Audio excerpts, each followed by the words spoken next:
ഈശംഷേക്ക് സ്വീകരിക്കട്ടെ. എൻ്റെ പേര് അലീഡ. ഞാൻ കോട്ടയത്ത് നിന്ന് വരുന്നു. ആദ്യമായി ഉടമ്പടി എടുത്തത് 2022 സെപ്റ്റംബർ 19 ആദ്യമായി കൃപാസനത്തെക്കുറിച്ച് ഞാൻ അറിയുന്നത് എൻ്റെ ആൻറ്റി വഴി 2021 അത് ആൻറ്റി എനിക്ക് ഒരു പത്രം തന്നു. അതുപോലെ തന്നെ ഈ കൃപാസനത്തിൽ നിന്ന് വന്ന തേനും തന്നു. ഒരു പള്ളിയാണെന്ന് മാത്രം അറിയാം, അത്രയേ ഉണ്ടായിരുന്നുള്ളൂ. ഞാനപ്പം നഴ്സിംഗ് ഫസ്റ്റ് ഇയറോ സെക്കൻഡ് ഇയറോ പഠിക്കുന്ന സമയത്തായിരുന്നു. അപ്പം ഞാൻ ജസ്റ്റ് ഈ പത്രം വായിച്ചിട്ടൊന്നും ഉണ്ടായിരുന്നില്ല. എൻ്റെ തലയണയുടെ അടിയിൽ വെച്ച് ഹോസ്റ്റലിൽ കിടക്കും, അത്രേ ഉണ്ടായിരുന്നുള്ളൂ. തേൻ അത് ഞാൻ ഇടയ്ക്കിടയ്ക്ക് എടുത്ത് കുടിക്കുമായിരുന്നു. അത് ജസ്റ്റ് തേൻ എന്നുള്ള രീതിക്ക് മാത്രം കുടിച്ചുകൊണ്ടിരുന്നതാണ്. ഞാൻ ഈ ഒരു സെക്കൻഡ് ഇയർ പഠിച്ചുകൊണ്ടിരുന്ന സമയത്ത് എനിക്ക് നന്നായിട്ട് പ്രാർത്ഥിക്കുവാനും പഠിക്കുവാനും അത് രണ്ടും ഒരുപോലെ ദൈവാനുഗ്രഹം കൊണ്ട് പോയിരുന്നു. രണ്ടും ഒരുപോലെ തന്നെ പോയിരുന്നു. ഒരു വർഷം കഴിഞ്ഞ് തേർഡ് ഇയർ കൊറോണയുടെ സമയത്ത് ഞങ്ങൾ വീട്ടിലായിരുന്നു. ഒട്ടും ക്ലാസ്സുമായിട്ടൊരു ടച്ചും ഇല്ല, വീട്ടിലായിരുന്നു. അങ്ങനെ ഇരുന്ന സമയത്ത് തേർഡ് ഇയറിൻ്റെ എക്സാം കഴിഞ്ഞു. ഞാൻ പ്രതീക്ഷിക്കാത്ത രീതിയിൽ ഞാൻ ഫെയിലായിപ്പോയി സബ്ജക്ട്സിന്. കുറച്ച് ബുദ്ധിമുട്ടേ ഉണ്ടായിരുന്നുള്ളൂ ആ സമയത്ത്. കാരണം എനിക്ക് ഇനിയും അറ്റംപ്റ്റ് ഉണ്ടായിരുന്നു എഴുതിയെടുക്കാനായിട്ടുള്ള. അതുകൊണ്ട് ഒത്തിരി വിഷമം ഉണ്ടായിരുന്നില്ലെങ്കിലും ഉണ്ടായിരുന്നു, അത്രേ ഉണ്ടായിരുന്നുള്ളൂ. പക്ഷേ ഞാൻ വിചാരിച്ചു സമയമുണ്ട്, ഞാൻ ഓൾറെഡി പഠിച്ച് എനിക്ക് കിട്ടും എന്നുള്ളൊരു വിശ്വാസം എനിക്ക് എൻ്റെ കഴിവിൽ നന്നായിട്ടുണ്ടായിരുന്നു. അത് കഴിഞ്ഞിട്ട് ഇനിയുള്ള ചാൻസിൽ ഞാൻ എഴുതിയില്ല എങ്കിൽ എനിക്ക് 6 months ബാക്ക് ആകുമായിരുന്നു എൻ്റെ BSc നഴ്സിംഗ്. 4th year എഴുതാൻ ആദ്യത്തെ ചാൻസ് എഴുതാൻ പറ്റത്തില്ലായിരുന്നു എല്ലാവരുടെയും ഒപ്പം. അപ്പം ഞാൻ ആ ഒരു അറ്റംപ്റ്റ് എഴുതി. ഒരു സബ്ജക്റ്റ് പോയിട്ടുണ്ടായിരുന്നുള്ളൂ, ആ അറ്റംപ്റ്റ് എഴുതി. എനിക്ക് കിട്ടിയില്ല. ഞാൻ നല്ല വിഷമിച്ചു പോയി. കാരണം അത് ഞാൻ എക്സ്പെക്റ്റ് ചെയ്യാത്തൊരു കാര്യമായിരുന്നു. അപ്പം ഞാൻ 6 months ബാക്കായിപ്പോയി. ഇനിയൊന്നും പറഞ്ഞിട്ട് കാര്യമില്ല, 6 months ബാക്കായിപ്പോയി. എൻ്റെ വീട്ടിൽ നിന്ന് പഠിക്കാനായിട്ടുള്ളൊരു സാഹചര്യം ഇല്ലാത്തത് കൊണ്ട് ഞാൻ എൻ്റെ ആൻറ്റിയുടെ വീട്ടിലേക്ക് വന്നാണ് ഞാൻ ആ 6 months നിന്നുകൊണ്ടിരുന്നത്. അപ്പം ഒരു ദിവസം നിരന്തരമായിട്ട് സെപ്റ്റംബർ 18 നിരന്തരമായിട്ട് ഉടമ്പടി എടുക്കുക എന്നുള്ള ഒരു ഇത് എനിക്കിങ്ങനെ കേൾക്കുന്നുണ്ടായിരുന്നു. അപ്പം ഞാനത് എൻ്റെ തന്നെ ഒരു ഹാലുസിനേഷനാണെന്ന് വിചാരിച്ചിട്ട് ഞാനത് വിട്ട് കളഞ്ഞു. കാരണം ഈ ഉടമ്പടിനെ പറ്റി എനിക്ക് ഒന്നും അറിയത്തില്ല, ഒന്നും അറിയത്തുമില്ല. കൃപാസനത്തെ പറ്റി ഒന്നും അറിയത്തില്ല. പക്ഷേ ഉടമ്പടി എടുക്കണം എന്നിങ്ങനെ വരുന്നുണ്ടായിരുന്നു. അപ്പം ഞാനത് വിട്ടു. അപ്പം എൻ്റെ അച്ഛൻ എന്നോട് പറഞ്ഞു, അച്ഛനാണെങ്കിൽ എൻ്റെ അച്ഛൻ പറഞ്ഞു, പിറ്റേന്ന് കൃപാസനത്തിൽ പോകുന്നുണ്ട്, നീ വരുന്നുണ്ടോ എന്ന് ചോദിച്ചു. അപ്പം ഞാൻ പറഞ്ഞു ഞാൻ വരുന്നില്ല എന്ന് പറഞ്ഞു. പക്ഷെ ഞാൻ പെട്ടെന്ന് ചോദിച്ചു, അച്ഛൻ പോകുന്നുണ്ടോ എന്ന് ചോദിച്ചു. അപ്പം അച്ഛൻ പറഞ്ഞു ഞാൻ പോകുന്നുണ്ട്, എൻ്റെ ആൻറ്റിമാരുടെ കൂടെ പോകുന്നുണ്ടെന്ന് പറഞ്ഞു. അപ്പം ഉടമ്പടി എടുക്കുമെന്ന് ചോദിച്ചപ്പോൾ പറഞ്ഞു എടുക്കണം എന്നുണ്ടെന്ന് പറഞ്ഞു. അന്ന് വൈകിട്ട് ഞാൻ വിളിച്ച് ചോദിച്ചപ്പം അച്ഛൻ പറഞ്ഞു ഉടമ്പടി എടുത്തിട്ടില്ല എന്ന് പറഞ്ഞു. അപ്പം എനിക്ക് ഭയങ്കര വിഷമമായിപ്പോയി. കാരണം അച്ഛൻ എടുക്കുമെന്ന് പറയുമ്പോൾ ഒരു വീട്ടിൽ ഒരാൾ ഉടമ്പടി എടുത്താൽ മതി എന്ന് ഞാൻ സാക്ഷ്യത്തിലൂടെ എനിക്ക് ആ ഒരു അറിവുണ്ടായിരുന്നു. അപ്പോൾ അച്ഛൻ എടുത്തിട്ടില്ല എന്ന് പറഞ്ഞപ്പോൾ എനിക്ക് എന്തോ പിന്നെ ഞാൻ വിട്ടു. ശരി പോട്ടെ, അച്ഛൻ എടുത്തില്ല, ആയിക്കോട്ടെ. ഞാൻ പിന്നെ ചിന്തിക്കുന്നില്ല. സാധാരണഗതിയിൽ വീട്ടിൽ റുട്ടീൻ കഴിഞ്ഞ് നമ്മൾ ഉറങ്ങി. ഞാനും എൻ്റെ ആൻറ്റി ഒരുമിച്ച് ഉറങ്ങി കഴിഞ്ഞ് എനിക്കറിയാം ഞാൻ ഞെട്ടി എണീക്കുകയാണ് ചെയ്തത്. ഞാൻ ഞെട്ടി എണീറ്റിട്ട് എനിക്കിതുപോലെ പെട്ടെന്ന് ഉടമ്പടി എടുക്കണം എന്നിങ്ങനെ വരുന്നുണ്ടായിരുന്നു. അപ്പം ഞാൻ നോക്കുമ്പോൾ ആൻറ്റി നല്ല ഉറക്കമാണ്. അപ്പം ഞാൻ പെട്ടെന്ന് നോക്കുമ്പോൾ എനിക്ക് ഒരു ഐഡിയ ഇല്ല. ഞാൻ ജസ്റ്റ് സൈറ്റ് അടിച്ചു കൊടുത്തു. ഞാൻ മാതാവിനോട് അതിന് മുന്നേ പറയുന്നുണ്ട്, ഇത് എടുത്തിട്ട് തീർക്കാൻ ഞാൻ എന്നെക്കുറിച്ച് പറയുവാണെങ്കിൽ നല്ല മടിയുള്ള വ്യക്തിയാണ്. അപ്പം ഇതെനിക്ക് എന്നെക്കുറിച്ച് നല്ല ധാരണയുണ്ട്. അപ്പം ഞാനാണെങ്കിൽ മാതാവിനോട് ഇന്നപോലെ പറഞ്ഞു, എന്താ ഒന്നും എനിക്കറിയത്തില്ല. ഇതുപോലെ ഈ കേൾക്കുന്നത് തന്നെ സത്യമാണോ എന്നും എനിക്കറിയത്തില്ല. ഞാൻ ഉടമ്പടി എടുത്തു, എങ്ങനത്തെ ഒരു രീതിയിൽ ഞാൻ എടുത്തു. പക്ഷേ എന്താ എഴുതണ്ടേന്നും എനിക്കറിയാം. ഒരു നിയോഗം BSc നഴ്സിംഗ് ജയിക്കണം എന്നുള്ള കാര്യം എനിക്കറിയാം. പക്ഷേ ഞാൻ എൻ്റെ ഓൺലൈൻ ഉടമ്പടി എടുത്തവർക്കറിയാം, നമ്മൾ ഡീറ്റെയിൽസ് ഫില്ല് ചെയ്ത് കഴിഞ്ഞ് 6 നിയോഗങ്ങൾ എഴുതണം. അത് അടുത്ത പേജിലായിട്ട് എങ്ങാണ്ടാണ് വരുന്നത്. ആ പേജ് എനിക്ക് വന്നില്ല. ഞാൻ എൻ്റെ ഫില്ല് ചെയ്ത് കഴിഞ്ഞ് ഉടനെ മാതാവ് മുമ്പിൽ വന്നു. ഫോണിൽ മാതാവിൻ്റെ സ്ക്രീൻ വന്നിട്ട്, മാതാവ് നിങ്ങൾ ഓൾറെഡി 90 days കവനൻറ്റിലാണ് എന്നുള്ളൊരു പേജാണ് വന്നേ.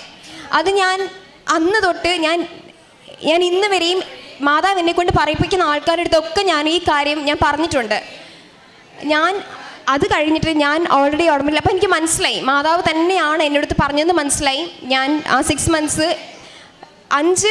5:30 നമ്മൾ പ്രാർത്ഥന ചെയ്യണം. 5:34, 35 ഞാൻ എണീറ്റാലും എനിക്ക് ഭയങ്കര ബുദ്ധിമുട്ടാണ് മനസ്സിൽ. കറക്റ്റ് 5:30 മാതാവ് എന്നെക്കൊണ്ട് 5:30 ആ സമയത്ത് 5:30 തന്നെ മാതാവ് എന്നെക്കൊണ്ട് പ്രത്യക്ഷീകരണ പ്രാർത്ഥന ചെല്ലിച്ചിരുന്നു. മാതാവ് എന്നെക്കൊണ്ട് ചെല്ലിച്ചിരുന്നു. മുടങ്ങാതെ പള്ളിയിൽ പോക്കും ആത്മീയമായിട്ട് ഒരുപാട് വളരാൻ സാധിച്ചു. പക്ഷെ ഞാൻ എൻ്റെ മനസ്സിൽ വിചാരിച്ചായിരുന്നു 6 മാസമുണ്ട്. അപ്പം BSc നഴ്സിംഗ് 4th ഇയർ അത്യാവശ്യം ടഫാണ്. പക്ഷേ ഞാൻ ഓൾറെഡി ഇതുപോലെ സമയം കിട്ടുമ്പോൾ ഞാൻ ഡിവൈഡ് ചെയ്ത് പഠിച്ച് ഒരു ഹിസ്റ്ററി എനിക്കുണ്ട്. അപ്പം ഞാൻ വിചാരിച്ചു ഓക്കെ ഓൾറെഡി മാതാവ് ഉണ്ട്, പിന്നെ എനിക്ക് പഠിക്കാമെന്നുള്ളതേ ഉള്ളൂ, മാതാവ് ഉണ്ടല്ലോ പഠിക്കാമെന്നുള്ളതേ ഉള്ളൂ എന്ന് വിചാരിച്ചു. പക്ഷെ എനിക്കറിയില്ല, അത്രയും നാളും ഞാൻ നേരിടാത്തൊരു പ്രതിസന്ധിയായിരുന്നു. ഈ 6 മാസം ഉണ്ടായിട്ട് പോലും എനിക്ക് നഴ്സിങ്ങിൻ്റെ 4th ഇയറിൻ്റെ സിലബസ് ഒരൊറ്റ സബ്ജക്റ്റ് പോലും എനിക്ക് കവർ ചെയ്യാൻ പറ്റിയിട്ടുണ്ടായിരുന്നില്ല. ഇടയ്ക്ക് 3-4 മാസം കഴിഞ്ഞപ്പം എൻ്റെ ആൻറ്റി, ഞാൻ ആ വീട്ടിലൊന്നും ചെയ്യേണ്ടതായിട്ട് വന്നിട്ടില്ല, കഴിക്കാൻ ഇറങ്ങുക, പ്രാർത്ഥിക്കാനായിട്ട് ഇറങ്ങുക, കുളിക്കാൻ ഇറങ്ങുക, അതല്ലാതെ ഫുൾ ടൈം ആൻറ്റി പറയും പോയി പഠിച്ചോ, ഇത് മാത്രമേ പറയുന്നുള്ളൂ. ആ റൂമിൽ കയറി എനിക്ക് പഠിക്കാൻ പറ്റത്തുമില്ല. അപ്പം ഞാൻ ഈശോയോട് ഒത്തിരി കരഞ്ഞ്, കുർബാനയ്ക്ക് പോകുമ്പോൾ കരയാനല്ലാതെ എനിക്ക് നേരമില്ല, എനിക്ക് പഠിപ്പിച്ചു താ ഈശോയ്ക്ക് ഒരു ചെയറിട്ട് കൊടുക്കുമായിരുന്നു, എന്നെ പഠിപ്പിച്ചതാ എന്ന് പറയാനായിട്ട്. നടക്കുന്നില്ല, അതൊന്നും പഠിക്കാൻ എനിക്ക് പറ്റുന്നില്ല. എൻ്റെ കൂടെയുള്ള എൻ്റെ റിലേറ്റീവ്സ്, എൻ്റെ ആൻറ്റിയൊക്കെ പറയുമായിരുന്നു ഇപ്പം അരിയുടെ 3 പ്രാവശ്യത്തെ റിവിഷൻ കഴിഞ്ഞിട്ടായിരിക്കും, 3 പ്രാവശ്യത്തെ റിവിഷൻ കഴിഞ്ഞിട്ടുണ്ടാവുമായിരിക്കും അല്ലേ. ഞാൻ ഒന്നും മിണ്ടിയിട്ടുണ്ടായിരുന്നില്ല, ഞാൻ മിണ്ടിയില്ല.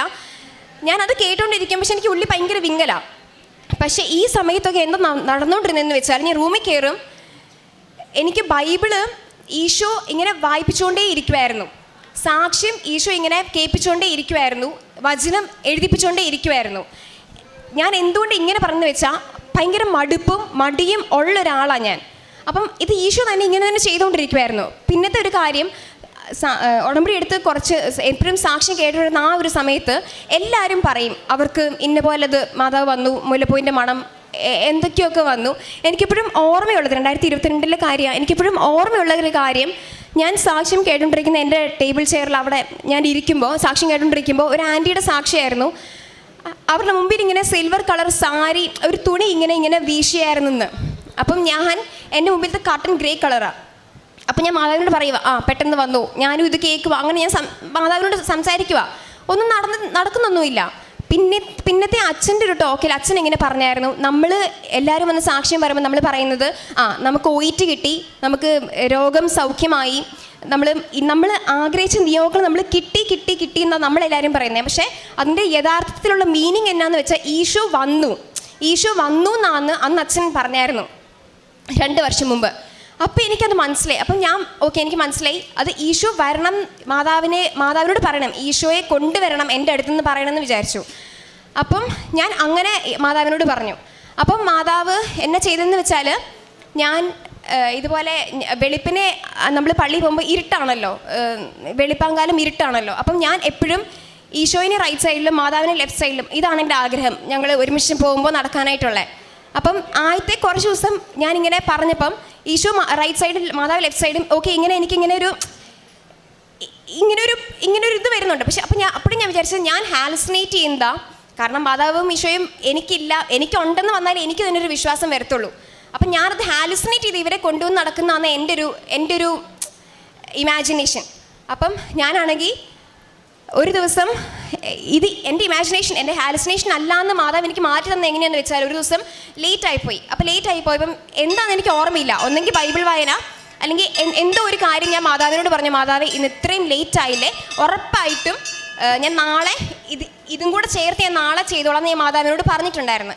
അപ്പം മാതാവ് എന്നോട് പറഞ്ഞു അപ്പം ഞാൻ മാതാവിനോട് പറഞ്ഞു, വെയിറ്റ് ചെയ്യാൻ നിന്നില്ല, ഞാൻ കിടന്നുറങ്ങി. പിറ്റേന്ന് രാവിലെ എപ്പോഴും ഞങ്ങൾ 3 പേരായിട്ടാണ് പള്ളി പോകുന്നത്, ആൻറ്റി ഉണ്ട്, പിന്നെ ഞങ്ങൾ 3 പേരായിട്ട് പള്ളി പോകുന്നത്. അപ്പം എന്നെ സംഭവിച്ചെന്ന് വെച്ചാൽ, എനിക്ക് ഈശോ ഉണ്ടല്ലോ. അപ്പം ഞാൻ ഇങ്ങനെ നോക്കുമ്പോൾ ഈശോ ഉണ്ട്, മാതാവ് ഇവിടെ ഇല്ല. പക്ഷേ അപ്പം ഞാൻ ഇവരോട് സംസാരിച്ചിരുന്നില്ല, എൻ്റെ അടുത്ത് വരുമ്പോൾ സംസാരിച്ചിരുന്നില്ല. അന്ന് എനിക്ക് എവിടുന്നോ കിട്ടിയൊരു ശക്തിയിൽ ഞാൻ ഈശോയോട് ചോദിച്ചു, മാതാവ് എന്തിയേ എന്ന് ചോദിച്ചു. അപ്പോൾ പെട്ടെന്ന് എന്നോട് പറഞ്ഞു, നീ ഇന്നലെ ചെയ്ത കാര്യം ചെയ്തായിരുന്നോ എന്ന് ചോദിച്ചു. അപ്പം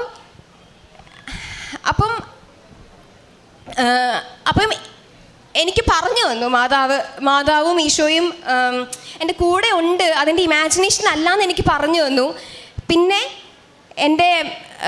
ഞാൻ എക്സാം എഴുതാൻ ഈ ഒരു 6 മാസക്കാലം അങ്ങനെ തന്നെ പോയി. എക്സാം എഴുതാനായിട്ട് ഞങ്ങളുടെ ഡേറ്റ് വന്നു. അപ്പം ഇതിന് തൊട്ട് മുമ്പും എപ്പോഴും സാക്ഷ്യത്തിൽ എല്ലാവരും പറയും കാരുണ്യ പ്രവർത്തനവും പ്രേക്ഷിത പ്രവർത്തനവും ത്തിൻ്റെ കാര്യം. പക്ഷെ എനിക്ക് ഇത് രണ്ടും ചെയ്യാൻ പേടിയാണ്. കാരണം ഞാൻ ഉടമ്പടി എടുത്തിട്ടുണ്ട് എന്നുള്ള കാര്യം എൻ്റെ വീട്ടിൽ ഞാൻ പറഞ്ഞിട്ടുണ്ടായിരുന്നില്ല. പറഞ്ഞിരുന്നെങ്കിൽ അവർ സമ്മതിക്കത്തില്ലായിരുന്നെന്നായിരുന്നു, അതുകൊണ്ടാണ് ഞാൻ പറയാതിരുന്നത്. അപ്പം പ്രേക്ഷിത പ്രവർത്തനവും കാരുണ്യ പ്രവൃത്തിയും എനിക്ക് പറ്റത്തില്ല എന്നുള്ളത് ഞാനിപ്പോൾ ഈശോയോട് എപ്പോഴും പറയും. ഞാൻ ആ റൂമിൽ വട്ടം ചുറ്റി ഇങ്ങനെ നടക്കും. അപ്പം ഇത് കേൾക്കുമ്പോൾ ഈശോയോട് ഞാൻ പറയും, ഞാൻ മാത്രം കാരുണ്യ പ്രവൃത്തി ചെയ്യുന്നില്ല, അപ്പം നീ എൻ്റെ അടുത്ത് എനിക്ക് തരാതെ പോവോ എന്നുള്ളതായിരുന്നു അത്രയും നാളും എൻ്റെ കാര്യം ബി എസ് സി നഴ്സിംഗാണ്. പക്ഷേ ഈശോ തന്നെ എന്നെ അടുപ്പിക്കുന്നുണ്ടായിരുന്നു. പക്ഷേ എൻ്റെ ഒരു ഇൻറ്റൻഷൻ നഴ്സിംഗ് ചെയ്യിക്കണം എന്നുള്ളതായിരുന്നു. അപ്പോൾ ഈശോ എനിക്കൊരു സാക്ഷ്യത്തിലൂടെ പറഞ്ഞു തന്നതാ, അറിവില്ലാത്തവരെ പഠിപ്പിക്കുന്നത് ഒരു കാരുണ്യ പ്രവൃത്തിയാണ്, പ്രാർത്ഥിക്കാൻ മറ്റുള്ളവർക്ക് വേണ്ടി പ്രാർത്ഥിക്കുന്നതും ഒരു കാരുണ്യ പ്രവൃത്തിയാണെന്ന് ഈശോ തന്നെ എനിക്ക് പറഞ്ഞു തന്നു. ഇതിനുള്ള അവസരം ഈശോ തന്നെ എൻ്റെ എഫേർട്ട് കൂടാതെ ഈശോ തന്നെ എന്നെക്കൊണ്ട് ചെയ്യിപ്പിച്ചു. അപ്പം ഞാൻ ചെയ്യേണ്ട ഉടമ്പടി ഈശോ തന്നെ ലിറ്ററലി ചെയ്തുകൊണ്ടിരിക്കുമായിരുന്നു എന്നിലൂടെ. എക്സാമിന് ഡേറ്റ് വന്നു, റിസൾട്ട് ടൈം ടേബിൾ വന്നു. ഞാൻ എക്സാമിന് വേണ്ടിയിട്ട് ഒരക്ഷരം ഞാൻ പഠിക്കുന്നില്ല, എനിക്ക് പഠിക്കാൻ പറ്റുന്നില്ല. അപ്പം പെട്ടെന്ന് പോസ്റ്റ്പോൺ ചെയ്തു ഡേറ്റ്, ഒരാഴ്ച കഴിഞ്ഞിട്ടാക്കി ഡേറ്റ് എന്ന് വന്നിട്ട്. അങ്ങനെ യൂണിവേഴ്സിറ്റിയിൽ നിന്ന് ഡേറ്റ് ഇങ്ങനെ വന്നായിരുന്നു. അപ്പം ഞാൻ വിചാരിച്ചു, ഉടനടി ആണല്ലോ മാതാവ് പ്രവർത്തിക്കുന്നത്, അപ്പോൾ ഒരാഴ്ചയേ ഉള്ളൂ, ഈ ഒരാഴ്ച കൊണ്ട് എൻ്റെ കടൽ പോലെ സിലബസ് കിടക്കുന്നത്, ഈ ഒരാഴ്ച സമയം മതിയല്ലോ മാതാവിന് എന്നെ പഠിപ്പിക്കാനായിട്ടെന്ന് പറഞ്ഞ് ഞാൻ എന്നും പുസ്തകം തുറന്നിരിക്കും, ഒരു രക്ഷയില്ല. അന്നും പുസ്തകം തുറന്നിരുന്നു, ഒരു പ്രയോജനം പഠിക്കാൻ പറ്റുന്നില്ല. അപ്പം ഞാൻ ആദ്യമൊക്കെ വിചാരിക്കുമായിരുന്നു മടി കാരണമാണെന്ന്. പക്ഷെ അങ്ങനെയല്ല. കാരുണ്യ പ്രവൃത്തി ചെയ്യുന്ന സമയത്ത് എൻ്റെ കൂട്ടുകാരി എന്നെ വിളിച്ചായിരുന്നു പഠിപ്പിക്കാൻ, ഒരുമിച്ച് പഠിക്കാമെന്ന് പറഞ്ഞിട്ട്.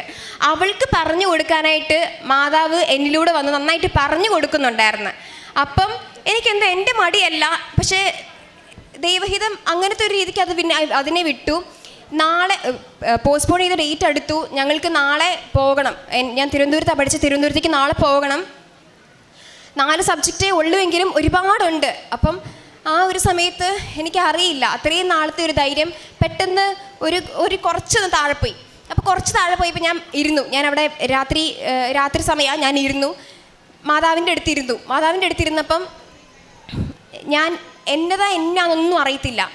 ഞാൻ എൻ്റെ ഇഷ്ടത്തിനല്ല ഉടമ്പടി എടുത്തത് പോലും. അപ്പം മാതാവിൻ്റെ പക്ഷെ എനിക്ക് എന്തെങ്കിലും കാണിച്ചു തരണം എന്ന് പറഞ്ഞു. അതില്ലാണ്ട് നാളെ ഞാൻ ഉറപ്പായിട്ട് പോകത്തില്ല എന്നും അത് എവിടുന്ന് ആ ധൈര്യം കിട്ടുന്ന എനിക്കറിയത്തില്ല. ഉറപ്പായിട്ട് ഞാൻ നാളെ പോകത്തില്ലെന്ന് ഞാൻ പറഞ്ഞായിരുന്നു എക്സാമിന്. ഞാൻ യൂട്യൂബ് യാന്ത്രികമായിട്ടുള്ള ആദ്യത്തെ സാക്ഷ്യവും ഞാൻ എടുത്തു. എനിക്ക് ആ സാക്ഷ്യം ഓർമ്മയില്ല, പറഞ്ഞ വ്യക്തിയെ ഓർമ്മയില്ല, അവരുടെ കാര്യം ഓർമ്മയില്ല, ഒന്നും ഓർമ്മയില്ല.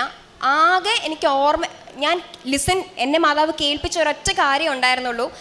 അത് ഇവിടെ പറഞ്ഞത് ജോമോൾ സിസ്റ്റർ ആയിരുന്നു. സിസ്റ്ററിൻ്റെ വായിലൂടെ മാതാവ് പറയിപ്പിച്ച ഒരേ ഒരു വചനം ജോഷുവ 24:13 ആയിരുന്നു. നീ അധ്വാനിക്കാത്ത ദേശവും നീ പണിയാത്ത പട്ടണവും നിനക്ക് ഞാൻ തന്നു, ഇതായിരുന്നു.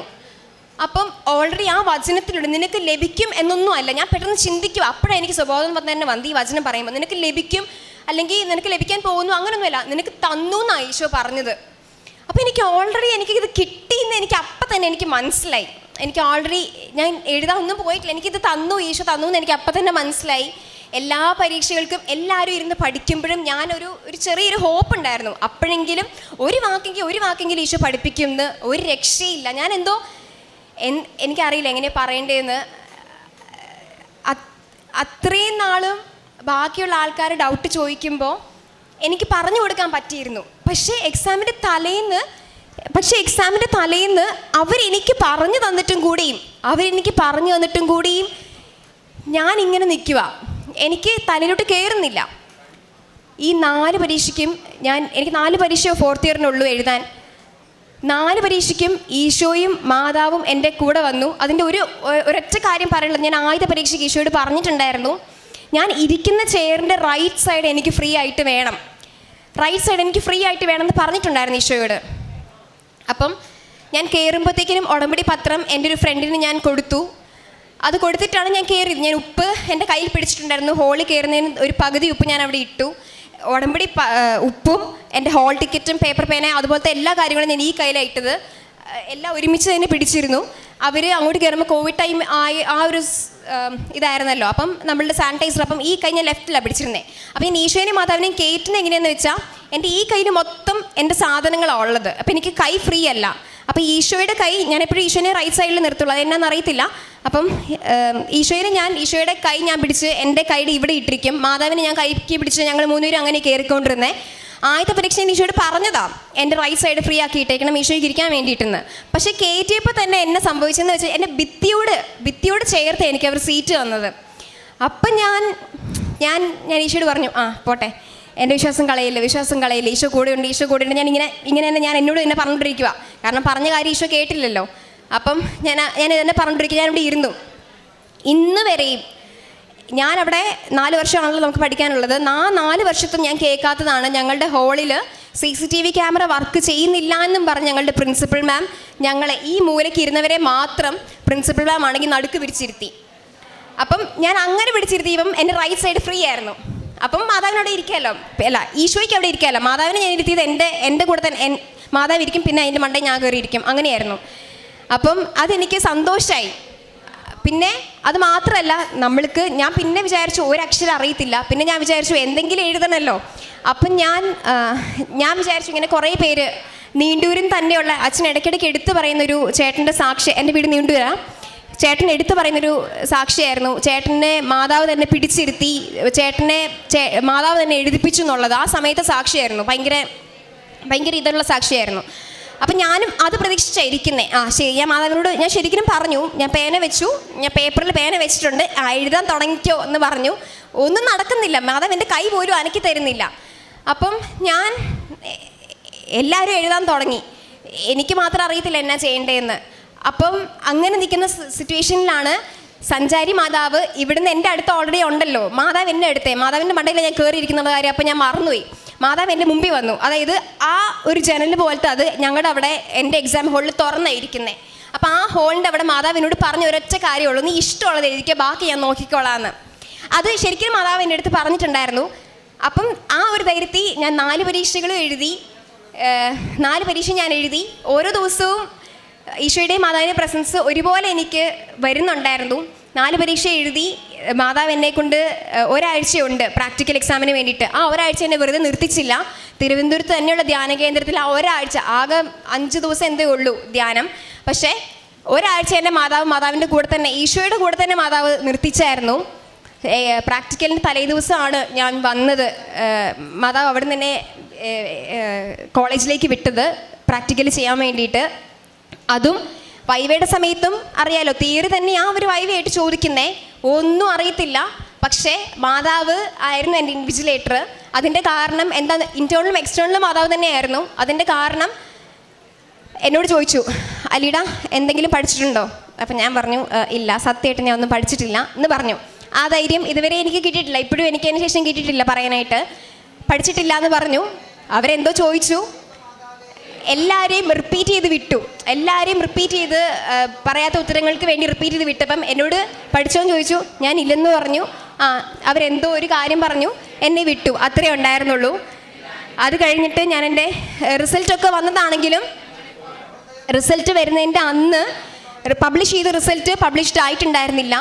പിറ്റേന്നാണ് റിസൾട്ട് വന്നത്. അത് ഞാൻ കൺഫേം ചെയ്യാൻ വേണ്ടിയിട്ട് എൻ്റെ ഒരു സീനിയർ ചേട്ടനോട് ചോദിച്ചായിരുന്നു. ഇന്നുവരെയും അങ്ങനത്തെ ഒരു സാധനം വന്നിട്ടില്ലായിരുന്നു. പബ്ലിഷ് ചെയ്ത ദിവസം പബ്ലിഷ് ചെയ്യിപ്പിക്കാത്തത് എന്തിനാണെന്ന് വെച്ചാൽ എൻ്റെ പ്രാർത്ഥന മെച്ചപ്പെടുത്താൻ വേണ്ടിയിട്ടായിരുന്നു. സത്യം പറഞ്ഞാൽ പിറ്റേന്നാണ് ഞങ്ങളുടെ റിസൾട്ട് വന്നത്.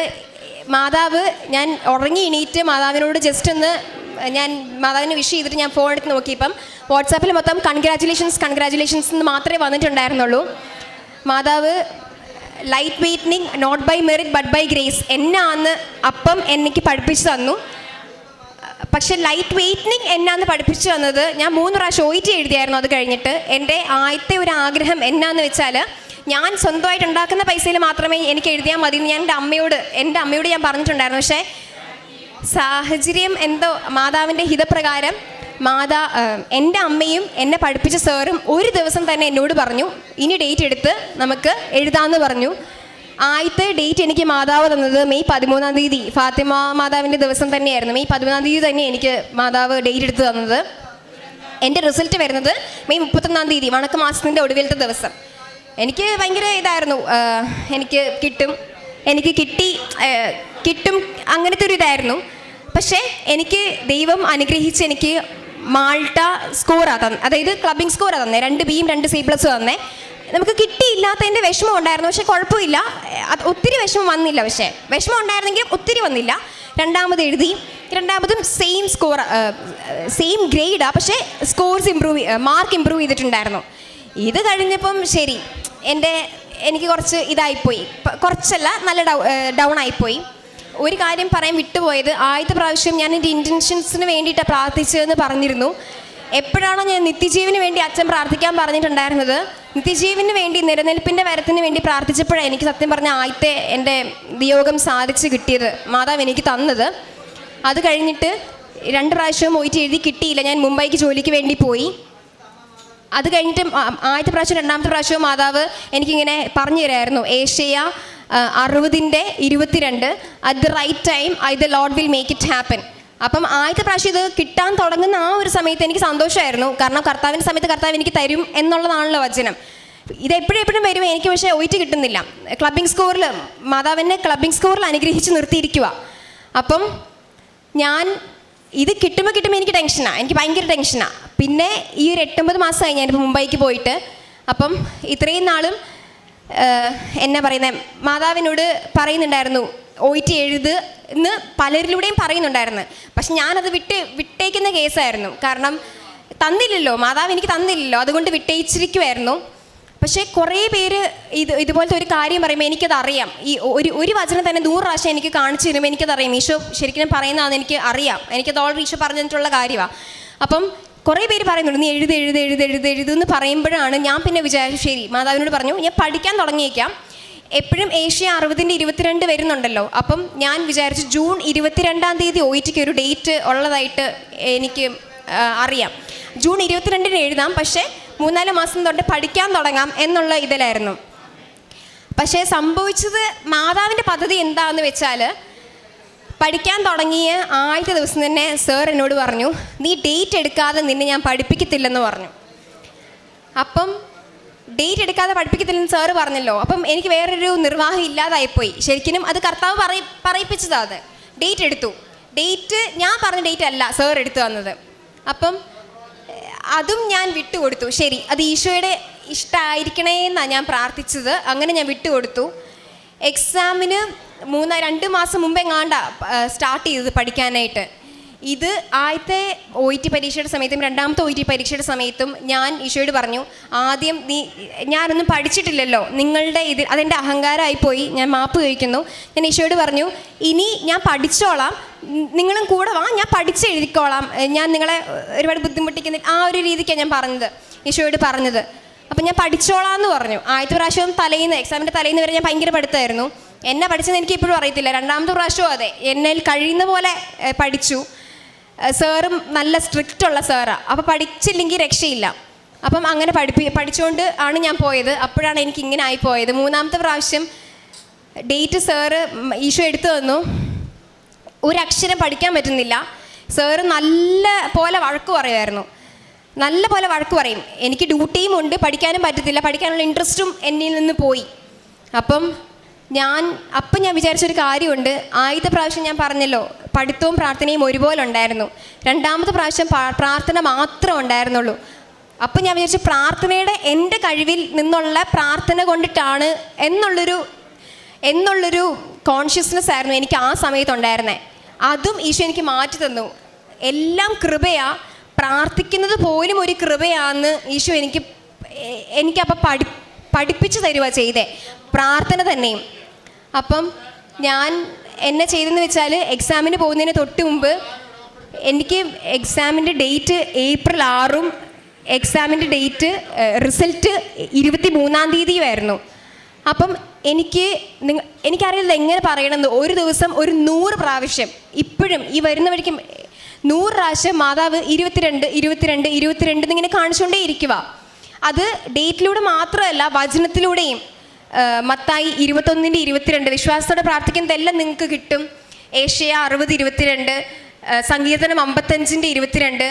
ഈ 22 തന്നെ കാണിച്ചുകൊണ്ടേ ഇരിക്കും. അപ്പം ഒരു പോയിന്റ് എത്തിയപ്പോൾ ഞാൻ ഭയങ്കര അസ്വസ്ഥയായിപ്പോയി. എന്നതാ 22 കൊണ്ട് ഉദ്ദേശിക്കുന്നതെന്ന് മനസ്സിലായില്ല. അപ്പം ഞാൻ പെട്ടെന്ന് വിചാരിച്ചു, ദൈവമേ മണ്ടത്തരായി പോയോ, ജൂൺ 22-ാം തീയതി എന്നെ എടുക്കണം എന്നുണ്ടായിരുന്നോ എന്ന് ഞാനിങ്ങനെ വിചാരിച്ചു പോയി.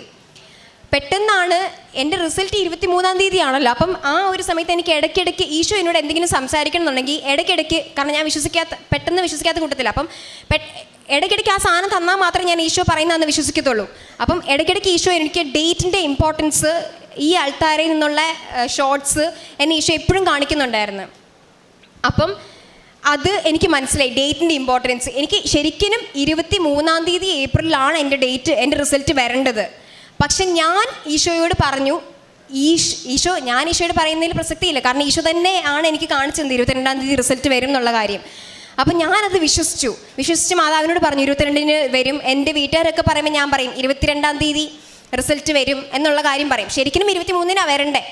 അപ്പം എക്സാമിന് പോകുന്നതിൻ്റെ തൊട്ട് മുമ്പ് ഞാൻ ഇവിടുത്തെ ധ്യാനം കേട്ടപ്പം മാതാവ് അച്ഛനിലൂടെ പറയിപ്പിച്ചു 6 എന്ന് പറയുന്ന നമ്പർ ഭയങ്കര ഗ്രേസ്ഫുൾ നമ്പറാണ്. പിന്നെ ഞാനങ്ങ് ഉറപ്പിച്ചു. പിന്നെ ആദ്യത്തെ രീതിയിലായിപ്പോയി. ആദ്യത്തെ രീതിയിൽ, അതായത് ആദ്യം ഞാൻ എടുത്ത ഉടമ്പടി പോലെ മാതാവ് എന്നെ മാറ്റി തന്നു. ഞാൻ വിശ്വസിച്ചു. അത് 6 എന്ന് പറയുന്നത് മാതാവ് എനിക്ക് എടുത്തു തന്നതും 22 എന്ന് പറയുന്നത് മാതാവ് എനിക്ക് തരുന്ന ഡേയുമാണ്. നേരത്തെ തൊട്ട് എനിക്കൊരു ആഗ്രഹം ഉണ്ടായിരുന്നു, എൻ്റെ എക്സാം ഡേറ്റിനും റിസൾട്ടിനും ആ ഒരു 2 തീയതികളായിട്ട് എനിക്കൊരു വചനം വേണമായിരുന്നു. അത് ഞാൻ ആദ്യത്തെ OET പരീക്ഷയുടെ ആദ്യത്തെ പരീക്ഷ തൊട്ട് ഞാൻ മാതാവിനോട് പറയുന്ന കാര്യം. പക്ഷേ 13:31 ആദ്യം എഴുതി, എനിക്ക് ഒരു വചനവും മാതാവ് തന്നില്ല. 25:8 രണ്ടാമത് എഴുതി, എനിക്ക് തന്നില്ല. ആദ്യത്തെ എക്സാം തൊട്ട് മാതാവ് എനിക്ക് തരുന്ന ഡേറ്റാണ്, വചനമാണ് ഏഷ്യ 60:22. അപ്പം നോക്കുമ്പം 6-ാം തീയതി 60 എന്നുള്ള ഡേറ്റ് നമുക്കില്ല. 6 എനിക്ക് എൻ്റെ എക്സാം ഡേറ്റും 22-ാം തീയതി എൻ്റെ റിസൾട്ട് വരുന്നത് മാതാവ് അന്നോട്ട് എന്നെ കാണിക്കുന്നുണ്ടായിരുന്നു. മാത്രമല്ല എൻ്റെ ആഗ്രഹമായിരുന്നു വീട്ടുകാരെ ബുദ്ധിമുട്ടിക്കണ്ട എന്നുള്ളത് മാത്രമേ ഉണ്ടായിരുന്നുള്ളൂ അതിൻ്റെ ലക്ഷ്യമല്ല. അത് അഹങ്കാരം എന്ന് ഞാൻ വിചാരിച്ചിട്ടുണ്ടായിരുന്നില്ല. ഞാൻ ജോലി ചെയ്തുണ്ടാക്കുന്ന പൈസ കൊണ്ട് എനിക്ക് OET എഴുതണം എന്നായിരുന്നു. അതും വലിയൊരു ദൈവാനുഗ്രഹമായിരുന്നു എനിക്ക് ഇപ്രാവശ്യം നടന്നു കിട്ടിയത്. എൻ്റെ ഞാൻ ഈ പറഞ്ഞല്ലോ 6-ാം തീയതി മാതാവ് അച്ഛനിലൂടെ പറയിപ്പിച്ചു എന്ന്. അത് കഴിഞ്ഞ് റിസൾട്ടിന് മുന്നത്തെ ധ്യാനം കൂടുമ്പോഴും അച്ഛനെ കൊണ്ട് മാതാവ് പറയിപ്പിച്ചായിരുന്നു. അയർലൻഡിൽ നിന്ന് പറയിപ്പിച്ചായിരുന്നു ആ ധ്യാനത്തിൽ. എൻ്റെ റിസൾട്ട് വന്നത് 22-ാം തീയതി. അതിൻ്റെ മുമ്പത്തെ ധ്യാനം, ആ ആഴ്ച ധ്യാനം നോക്കി നിങ്ങൾക്ക് മനസ്സിലാവും. അയർലൻഡിൽ നിന്നും സ്വിറ്റ്സർലൻഡിൽ നിന്നും അച്ഛൻ പറയുന്നുണ്ടായിരുന്നു. അപ്പോൾ എനിക്ക് മനസ്സിലായി എനിക്ക് തന്നു എന്ന് എനിക്ക് മനസ്സിലായി. 22-ാം തീയതി 22 പ്രാവശ്യം മാതാവ് എന്നെക്കൊണ്ട് ചെല്ലിച്ചത്. അത് ഞാൻ വിചാരിച്ച് ചെല്ലിയതല്ല. 22 പ്രാവശ്യം പ്രത്യക്ഷീകരണ പ്രാർത്ഥന ഞാൻ വിചാരിച്ച് ചെല്ലിയതല്ല. മാതാവ് അതിൻ്റെ ഒരു ഇതുണ്ട്, അതും കൂടെ പറയുമ്പോൾ ഒരുപാട് വലുതായി പോവും. 22 പ്രാവശ്യം മാതാവ് പ്രത്യക്ഷീകരണ പ്രാർത്ഥന ചെല്ലിച്ചു. അതുപോലെ തന്നെ 22-ാമത്തെ പ്രാവശ്യം ചെല്ലി തീരുമ്പോൾ തന്നെ ഞാൻ വിചാരിച്ചായിരുന്നു റിസൾട്ട് വരുമെന്ന് വിചാരിച്ചായിരുന്നു. വന്നില്ല. വൈകുന്നേരമായപ്പം എനിക്ക് മാതാവ് തന്നു എൻ്റെ റിസൾട്ട്, അയർലൻഡ് സ്കോർ തന്നു, എന്നെ അനുഗ്രഹിച്ചു. ഇവിടെ വന്ന് സാക്ഷ്യം പറഞ്ഞിട്ടേ ഞാൻ എല്ലാവരോടും പറയത്തുള്ളെന്നായിരുന്നു എൻ്റെ ഒരു ആഗ്രഹം. പക്ഷെ ഞാൻ അപ്പോഴാണ് ചിന്തിച്ചത്, ഞാനിത് ഓൾറെഡി ഈശോയോട് പറഞ്ഞു പോയി. അപ്പോൾ അത് കഴിഞ്ഞ് പെട്ടെന്ന് ചിന്തിച്ചു, എൻ്റെ വീട്ടുകാർക്ക് ഓൾറെഡി അറിയാം. അവർ ചോദിക്കുമ്പോൾ എനിക്ക് കള്ളത്തരം പറയരുതെന്ന് 100 പ്രാവശ്യം ബൈബിളിലൂടെ എന്നോട് ഈശോ പറയുന്നൊരു കാര്യമാണ്, തമാശയ്ക്ക് പോലും കള്ളം പറയരുതെന്ന്. അപ്പം ഞാനിനി ഇതിനെന്നാ ചെയ്യുമെന്ന് ഞാൻ മാതാവിനോട് ചോദിച്ചപ്പം ഞാൻ ചോദിച്ചതേ ഉള്ളൂ. അപ്പോഴത്തേക്കിനും മാതാവ് എന്നെ ഇവിടുത്തെ ഒരു സാക്ഷ്യം കാണിച്ചു. ഒരു അങ്കിൾ ഇതുപോലെ പ്രാർത്ഥിച്ചിട്ടാണ് വൈഫിനോടും മക്കളോടും സാക്ഷ്യം പറഞ്ഞതെന്ന് പറയിപ്പിച്ചായിരുന്നു. അപ്പം അതെനിക്ക് മാതാവ് എന്നോട് ആൻസർ പറഞ്ഞതെന്ന് എനിക്ക് മനസ്സിലായി. ഞാൻ റിസൾട്ട് വന്നു, അമ്മ വിളിക്കുന്നുണ്ടായിരുന്നു, എൻ്റെ അമ്മ സൗദിയിലാണ്, അമ്മ വിളിക്കുന്നുണ്ടായിരുന്നു. ഞാൻ ഫോൺ എടുത്തില്ല. അവിടുത്തെ ഞങ്ങളുടെ ചാപ്പൽ, ദൈവം അനുഗ്രഹിച്ച് തൊട്ടടുത്ത ചാപ്പലുണ്ടായിരുന്നു. ഞാൻ അവിടെ പോയി മാതാവിനെ ആദ്യം കാണിച്ചു. പിന്നീടാണ് എന്നോട് ചോദിച്ച എൻ്റെ അച്ഛനോടും അമ്മയോടും എന്നോട് ചോദിച്ച ആൾക്കാരോട് ഞാൻ കള്ളത്തരം പറഞ്ഞിട്ടില്ല. മാതാവ് പറഞ്ഞ് സത്യം പറയാൻ മാത്രം പറഞ്ഞിട്ടുള്ളൂ. ഞാൻ ചോദിച്ച ആൾക്കാരോട് മാത്രം ഞാൻ സത്യം പറഞ്ഞു. ഇത്രയും വലിയ അനുഗ്രഹം തന്ന ഈ ആൾത്താരിൽ എന്നെ കയറ്റിച്ച് നിർത്തിയ മാതാവിനും ഈശോയ്ക്ക് ഒരുപാട് നന്ദി. മെയ് 18-ാം തീയതി എനിക്ക് സാക്ഷ്യം പറയണം എന്ന് ഈശോ തന്നെ ഡേറ്റ് എടുത്ത് തന്നതാ. ഒരു ദിവസം റിസൾട്ട് വരുന്നതിന് മുമ്പ് മെയ് 15 കഴിഞ്ഞിട്ട് 3-ാം ദിവസം എന്ന് എനിക്കിങ്ങനെ ഈശോ പറഞ്ഞു തന്നു, ഇങ്ങനെ ചുമ്മാ നിൽക്കുമ്പം. അപ്പം എന്നിട്ട് ഞാൻ ഒരു തവണ പറയുമ്പോൾ കേൾക്കുന്ന കൂട്ടത്തിലല്ല. അപ്പം ഞാൻ കാൽക്കുലേറ്റ് ചെയ്യുക മെയ് 15 കഴിഞ്ഞിട്ട്. അപ്പം 3-ാം ദിവസം മെയ് 18-ാം തീയതിയാണ്. അപ്പം ഞാനത് വിടാൻ പോകുന്നതിന് ആ സെക്കൻഡ് തന്നെ എൻ്റെ റൂംമേറ്റ് ചേച്ചി എന്നോട് പറഞ്ഞു, മെയ് 18-ാം തീയതി ചേച്ചിയുടെ OIT എക്സാം, ഇന്ന് മെയ് 18-ാം തീയതി ചേച്ചിയുടെ റിസൾട്ട്, ചേച്ചിയുടെ എക്സാമിന് വേണ്ടി ചേച്ചി പോകാനായിട്ട് പ്രിപ്പയർ ചെയ്യുവാന്ന് എന്നോട് പറഞ്ഞു. എനിക്ക് മനസ്സിലായി, മാതാവ് എനിക്ക് സാക്ഷ്യം പറയാനായിട്ട് തന്ന ഡേറ്റ് ആണെന്ന് എനിക്ക് മനസ്സിലായി. ഞാൻ വിചാരിച്ചു ഈശോ പറഞ്ഞു തന്ന ഡേറ്റാണ്, അപ്പം എല്ലാം സിമ്പിളായിട്ട് എനിക്ക് എൻ്റെ ജോലിയുടെ സ്ഥലത്ത് നിന്ന് ലീവ് കിട്ടും എന്നൊക്കെ ഞാൻ വിചാരിച്ചായിരുന്നു. പക്ഷെ തന്നില്ല. ഈശോ എനിക്ക് മെയ് 13-ാം തീയതിയാണ് എനിക്ക് ലീവ് സാങ്ഷൻ ചെയ്തത്. അതിന് മുമ്പ് ഞാൻ എന്നും പോയി എൻ്റെ ഇൻചാർജിനോട് ചോദിക്കും, എനിക്ക് തരണം ലീവ് തരണം എന്ന് പറഞ്ഞു. അപ്പം മെയ് 13-ാം തീയതി ഈശോ എനിക്ക് ലീവ് തന്നു. മെയ് 18-ാം തീയതി എന്നെ ഇവിടെ സാക്ഷിയായി ഈശോ എന്നെ നിർത്തി. ചെറുതും വലുതുമായ ഒരുപാട് അനുഗ്രഹങ്ങളുണ്ട്. ഓരോ ദിവസവും ഈശോ ഓരോ കാര്യത്തിലൂടെ ഈശോ വിശ്വാസം വർദ്ധിപ്പിക്കുന്നുണ്ടായിരുന്നു. ഈ ഡ്രസ്സ് എനിക്ക് എടുത്തു തന്നതും ഈശോ തന്നെയാണ്. ഞാനത് ആഗ്രഹിച്ച രീതിക്ക് ഇവിടെ വന്ന് സാക്ഷ്യം പറയാൻ വേണ്ടിയിട്ട്. ഈശോയ്ക്ക് മാതാവിനും ഒരുപാട് നന്ദി. ഈ അലീഡ എന്ന മകള് പറഞ്ഞ സാക്ഷ്യങ്ങളുടെ ആരംഭം എന്ന് പറയുന്നത് തേർഡ് ഇയർ BS നഴ്സിംഗിൽ ഒരു സബ്ജക്റ്റ് ഉണ്ടായിരുന്ന ഫെയിലിയറിലാണ് ഈ ഒരു സാക്ഷ്യത്തിൻ്റെ യാത്ര തുടങ്ങുന്നത്. 2 കൊരിന്തോസ് 12:9 തിരുവചനത്തിൽ നമ്മൾ ഇപ്രകാരം വായിക്കുന്നുണ്ട്, നിനക്ക് എൻ്റെ കൃപ മതി, ബലഹീനതയിലാണ് ദൈവത്തിൻ്റെ ശക്തി പൂർണ്ണമായി പ്രകടമാകുന്നത്. നമ്മുടെ ജീവിതത്തിലൊക്കെ ഒരു തകർച്ചകളൊക്കെ ദൈവം അനുവദിച്ചു തരുമ്പോൾ ഈശോ ആഗ്രഹിക്കുന്നത് ഇത്രയേ ഉള്ളൂ, നമ്മളെ എളിമപ്പെടുത്തി കൂടുതൽ കൃപയിൽ വളർത്താൻ വേണ്ടിയിട്ടാണ്. അത്തരത്തിലുള്ളൊരു സാക്ഷ്യമാണ് നമ്മളിപ്പോൾ ശ്രവിച്ചത്. തുടർന്ന് വന്ന 4th ഇയർ BS നഴ്സിംഗിലും ഉന്നതമായ വിജയം നൽകി ദൈവമാതാവ് അനുഗ്രഹിച്ചു. ഒപ്പം തന്നെ OITയിലും ദൈവമാതാവ് ഡേറ്റും വചനവും എല്ലാം കൊടുത്തു എന്നാണ് ഈ മകള് സാക്ഷ്യത്തിൽ പറഞ്ഞത്. നമുക്കറിയാം 2004 ഡിസംബർ 7-ാം തീയതി ഉച്ചകഴിഞ്ഞ് 2:30 സമയഘടികാരം നെഞ്ചിൽ ചാർത്തിയാണ് ഈ അൾത്താരയിൽ ദൈവമാതാവ് പ്രത്യക്ഷയായത്. അതുകൊണ്ട് തന്നെ നമ്മുടെ ജീവിത വിഷയങ്ങളുടെ മേൽ സമയബന്ധിതമായിട്ട് ദൈവമാതാവ് ഇടപെട്ട് നമ്മളെ സാക്ഷികളായി ഉയർത്തും എന്നുള്ളതിൻ്റെ വലിയൊരു സാക്ഷ്യവുമായിട്ടാണ് ഈ അലീഡ നമ്മുടെ മുമ്പിൽ നിൽക്കുന്നത്. തുടർന്നും ഈ കൃപയിൽ നിലനിൽക്കാനുള്ള വലിയ ആ ഒരു കൃപയ്ക്ക് വേണ്ടി പ്രാർത്ഥിച്ചുകൊണ്ടും ഈ ദൈവമാതാവിന് കിട്ടുന്ന വലിയൊരു മഹത്വ ശുശ്രൂഷയിൽ ഈ മകളെ പങ്കാളിയാക്കുന്നതിന് ദൈവപിതാവിന് നന്ദി പറഞ്ഞുകൊണ്ടും നമുക്കൊരിക്കൽ കൂടി കരങ്ങളടിച്ച് ദൈവത്തെ മഹത്വപ്പെടുത്താം. അത്യപൂർവ ദൈവാനുഭവങ്ങൾ ഇനി നിങ്ങൾക്കും സ്വന്തം. ഈ യൂട്യൂബ് ചാനൽ ഇതുവരെ സബ്സ്ക്രൈബ് ചെയ്തിട്ടില്ലെങ്കിൽ ഇപ്പോൾ തന്നെ സബ്സ്ക്രൈബ് ചെയ്യുക.